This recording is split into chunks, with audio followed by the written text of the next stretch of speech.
How many of you have a younger brother or sister? Anyone remember when your younger brother or sister was born? So it's supposed to be like an exciting, happy family experience, right? Well, not at my house. So I'm the oldest of 4 siblings, and the only sibling that I remember being born is my little sister Courtney, and she's 12 years old now. So it was January 31st, and I was in 2nd grade, and it was a huge snowstorm, so school was getting out early so that we could all get home before the weather hit. And my 2nd grade teacher, Mrs. Horton, got a call from my parents from the hospital saying that Megan has a new baby sister. So Mrs. Horton comes up to me and kind of grabs me by my shoulders on the way out because of the snow day, and grabs me by the shoulders and is like, Megan, you have a new baby sister. And I remember kind of being like, yeah, I knew that was gonna happen. Like, what's the big deal? I didn't think anything of it. I knew she was coming. So I walk out of the classroom, and my grandpa was picking us up from school to take us over to the hospital. So I met my grandpa and my little brother, and we hop in the car, and my brother Kevin is sobbing because he wanted a little brother, and he had just found out that he had a sister instead.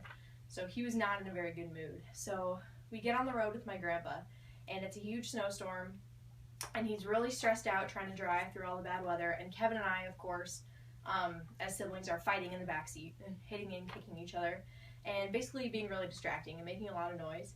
So my grandpa has told us to stop a ton of times by now, and we haven't. So he pulls over to the side and slams on the brakes, and Kevin and I go forward and backward and are really scared. Our grandpa never gets mad, and he turns around and just totally chews us out, completely yells at us.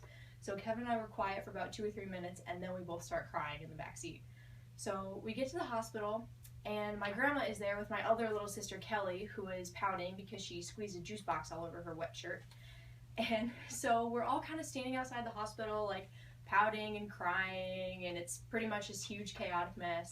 And the nurse lets us into our parents' room, and they have little baby Courtney, my mom's holding her, and it's really sweet. And we all flood in, just this huge mess, and we're all crying and basically disturb all the peace, and Courtney starts sobbing, and my grandma, who's always super positive and is trying to kind of lighten the mood, as Courtney's screaming this horrible shrill new baby scream, she goes, "Oh, what a pretty voice." So that pretty much sums up the story of Courtney being born. And even though it's the birth of a new sibling is supposed to be a happy family event, Courtney knew she was part of a chaotic family from day one. So that's my story.